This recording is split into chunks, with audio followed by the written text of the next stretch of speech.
Muito bem, pessoal, sejam bem-vindos ao nosso curso preparatório de legislação para o concurso da Defensoria Pública aqui do Estado do Rio Grande do Sul, a DPE.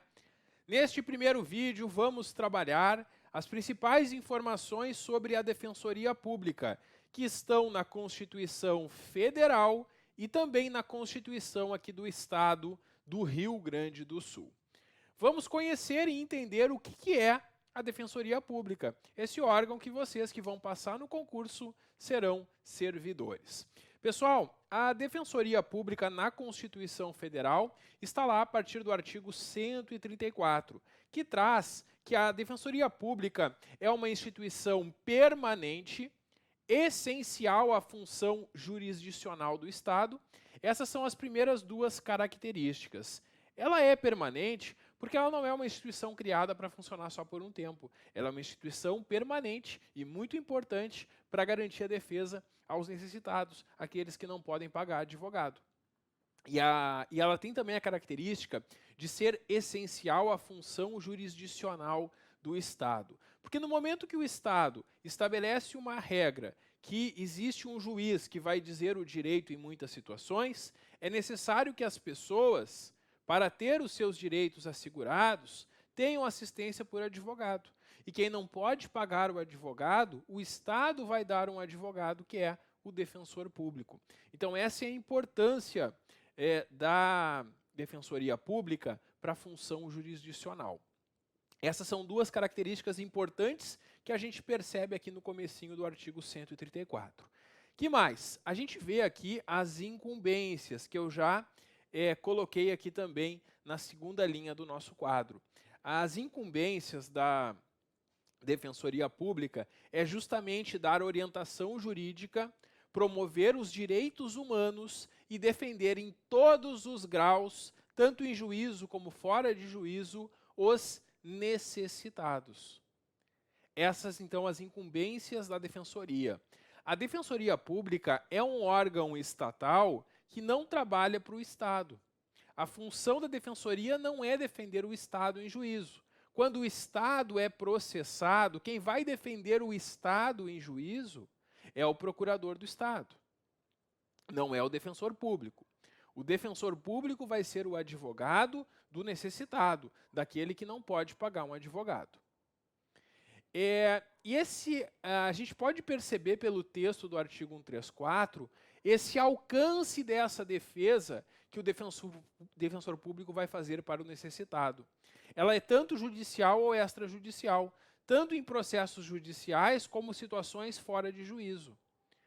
É para proteção tanto de direitos individuais como direitos coletivos, de forma integral e gratuita, porque a Defensoria Pública não vai cobrar nenhum honorário de quem for atendido por ela, do necessitado. Então, neste quadro, eu resumi informações importantes que vocês têm que saber sobre esse artigo 134, porque essas informações poderão, claro, estar na prova do nosso concurso. Então, este quadro é um resumo do artigo 134. O parágrafo 1º deste mesmo artigo prevê que uma lei complementar, claro que essa lei já existe há bastante tempo, vai organizar a Defensoria Pública da União e do Distrito Federal, que é a DPU. E também, esta lei complementar que organiza a DPU traz normas gerais que vão ser observadas por todas as defensorias públicas estaduais. Então, é uma lei federal que trata da DPU, que é a Defensoria da União, mas ela também traz as normas gerais para a organização dos estados. Então, quando foi feita a lei criando a Defensoria Pública aqui do Rio Grande do Sul, esta lei seguiu as normas gerais da lei federal, porque é assim que funciona. Tem uma lei federal trazendo normas gerais que todas as defensorias públicas do Brasil vão ter que seguir. E cada estado, ao criar a sua defensoria pública, seguirá aquelas normas gerais. É isso. Nós temos ainda que a organização dos estados, a defensoria, é em cargos de carreira, que são os cargos de defensor público, que são providos por concurso público de provas e títulos. Pessoal, este é o concurso para defensor público. O concurso para defensor público é um concurso de provas e títulos, e os defensores públicos do Estado têm a garantia da inamovibilidade, uma garantia que também é assegurada, por exemplo, aos juízes, né? O defensor público não será movido de lugar de trabalho contra a sua vontade. E também tem uma proibição. É proibido ao defensor público exercer a advocacia fora das atribuições institucionais. Então a gente tem uma garantia e uma vedação que eles podem perguntar em prova quanto aos defensores públicos. Eles gozam da inamovibilidade, mas eles têm uma proibição. Eles não podem exercer a advocacia fora das atribuições. É que o defensor público é um advogado. Ele tem a formação e tem toda a habilitação para advogar. Mas ele faz um concurso e assume este cargo. E ele se torna defensor dos necessitados. E para evitar qualquer conflito de interesses, qualquer atuação inadequada dos defensores, eles são proibidos de advogar.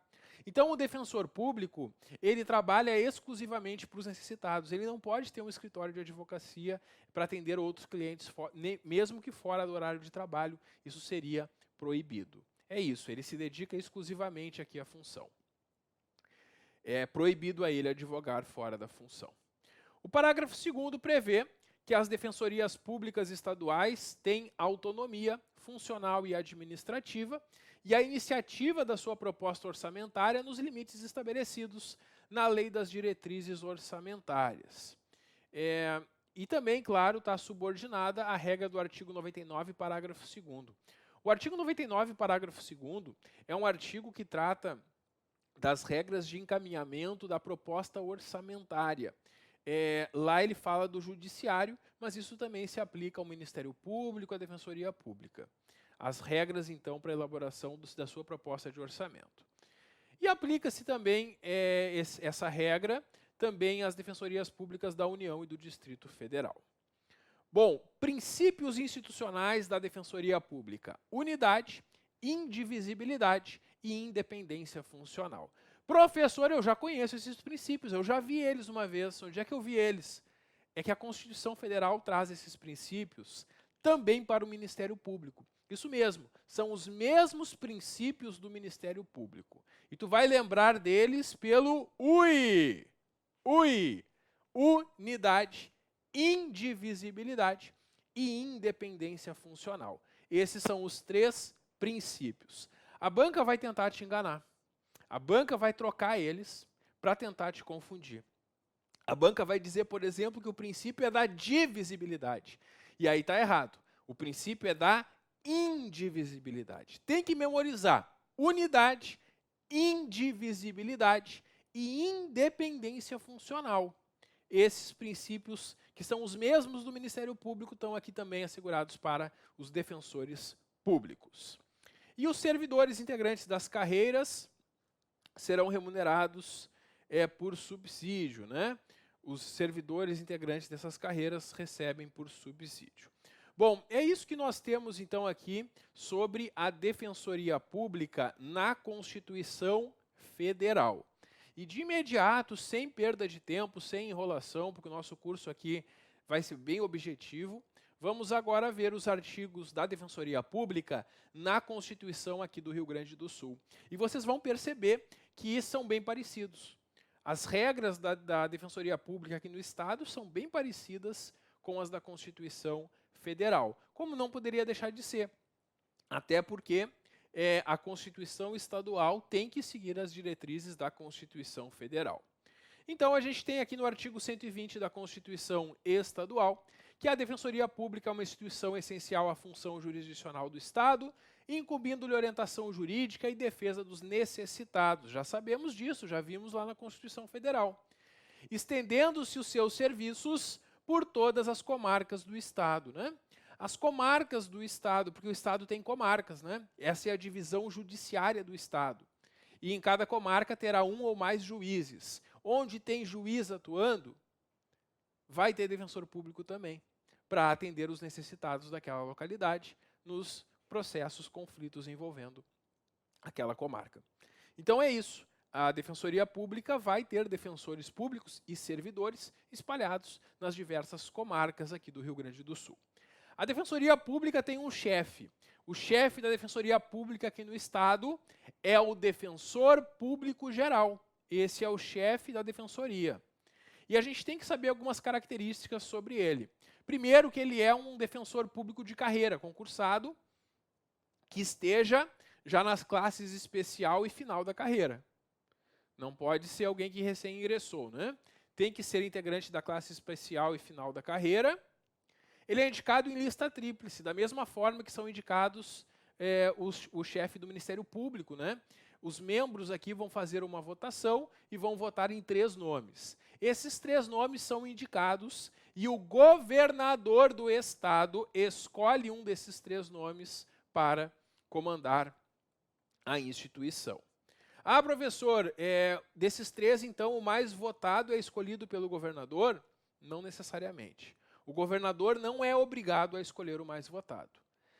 3 defensores vão ser votados. Desses 3 nomes, o governador escolhe qualquer um deles. Pode escolher o mais votado, o segundo mais votado ou o terceiro. Porque uma lista tríplice é isso. São 3 nomes indicados para o governador escolher um deles para chefiar a instituição. Bom, todos os membros da carreira vão votar, todos os defensores públicos votam, então, e os 3 nomes mais votados vão lá para a mesa do governador. Esse voto é obrigatório e secreto, e o eleito e nomeado pelo governador vai ter um mandato de 2 anos, e é permitida uma recondução. Então, pode ficar 2 mais 2 anos. A banca vai tentar te enganar, mudando a duração do mandato, ou ainda dizendo que é proibida a recondução. Então não esqueçam, o mandato do chefe da Defensoria, do Defensor Público Geral, é de 2 anos e é permitida uma recondução. Bom, eu falei para vocês que o governador pode escolher qualquer um dos 3 nomes. Tranquilo. E se o governador não escolher nenhum? Se o governador não escolher nenhum dentro de 15 dias, aí o mais votado será o Defensor Público Geral. Então, dos 3 nomes eleitos para a lista tríplice, o governador do estado escolhe um dos 3 dentro de 15 dias. Se em 15 dias o governador não escolheu nenhum, o mais votado assume a função de Defensor Público Geral. É isso. Esse Defensor Público Geral pode ser destituído do cargo, após ter sido nomeado. Mas para que ele seja destituído, é necessária a aprovação da maioria absoluta da Assembleia Legislativa. Então, para destituir o Defensor Público Geral, é necessária a concordância de mais da metade dos deputados estaduais da Assembleia Legislativa. O Defensor Público Geral vai comparecer todo ano à Assembleia para relatar perante os deputados as atividades e necessidades da Defensoria. Princípios institucionais, os mesmos da Constituição Federal: unidade, indivisibilidade e independência funcional. O artigo 121 nos traz aqui que vai ter uma lei complementar organizando a DPE no Rio Grande do Sul. Esta lei é a Lei Estadual Complementar 9230 de 91, que é a lei que criou a Defensoria e traz as regras de sua competência, estrutura e funcionamento. É isso.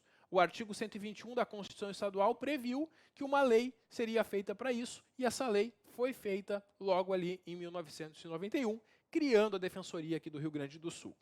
O parágrafo 1º prevê ainda na Constituição Estadual que a Defensoria Pública possui aquela autonomia funcional, administrativa e orçamentária. E cabe à Defensoria, dentro dessa sua autonomia, porque é importante isso, como um órgão autônomo, ela não é subordinada ao governador. Ela tem a sua autonomia administrativa, funcional e orçamentária. Ela tem seu orçamento próprio e ela decide a sua organização. E dentro dessa autonomia, ela vai praticar atos próprios de gestão, praticar atos e decidir sobre a situação funcional do pessoal da carreira de defensor público e também dos serviços auxiliares, os analistas e técnicos do quadro próprio da Defensoria. Também, dentro dessa autonomia, ela vai propor à Assembleia a criação e extinção dos seus cargos. Então, quem decide quantos cargos tem na Defensoria, quais cargos existem, quando vai ser feito o concurso ou não, é a própria Defensoria, dentro dessa sua autonomia. É isso.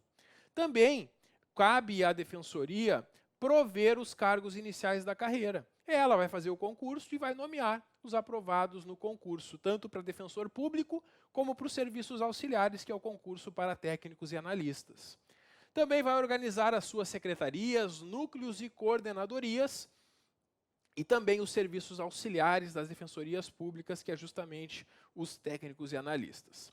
O provimento, a aposentadoria, a concessão das vantagens quanto aos cargos de carreira e dos serviços auxiliares é feito por ato do Defensor Público Geral do Estado. É o Defensor Público Geral do Estado que vai nomear quem passa no concurso. É ele que vai também conceder a aposentadoria. A Defensoria Pública vai ter o seu orçamento sempre dentro dos limites da lei das diretrizes orçamentárias. Os serviços da Defensoria, como a gente sabe, estende-se por todas as comarcas do Estado do Rio Grande do Sul, de acordo com as necessidades, e os membros das carreiras têm a remuneração paga, segundo o disposto lá no artigo 135 da Constituição Federal, que prevê que os defensores públicos são remunerados por subsídio, aquela parcela única que não comporta adicionais, gratificações e penduricalhos, isso para a carreira do defensor.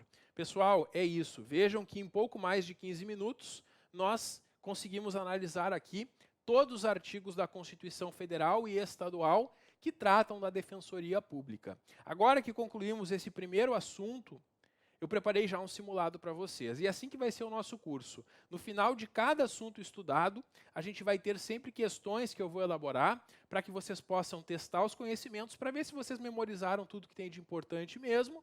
E depois tem a correção em vídeo, que vai servir como uma revisão. Porque quando chegar lá perto do dia da prova, vocês poderão assistir a correção de todas as questões novamente. Vocês podem refazer as questões quando chegar perto da prova. Tudo isso vai ajudar vocês a lerem, relerem e memorizarem esses principais pontos. E a gente ainda tem, né, a possibilidade de repente, adivinhar uma questão da prova. Muitas vezes, quando eu faço esses simulados, alguma das questões é muito parecida com a que vai estar na prova, e isso também vai facilitar a vida de vocês lá na hora de fazer a prova. Então é isso, pessoal. Concluímos aqui esse estudo. O simulado está disponível para vocês aí no arquivo em PDF. Nesse mesmo arquivo onde tem esse material para vocês, tem o simulado. E no próximo vídeo eu volto para a gente corrigir as questões. Dá um clique que eu já volto. Até logo!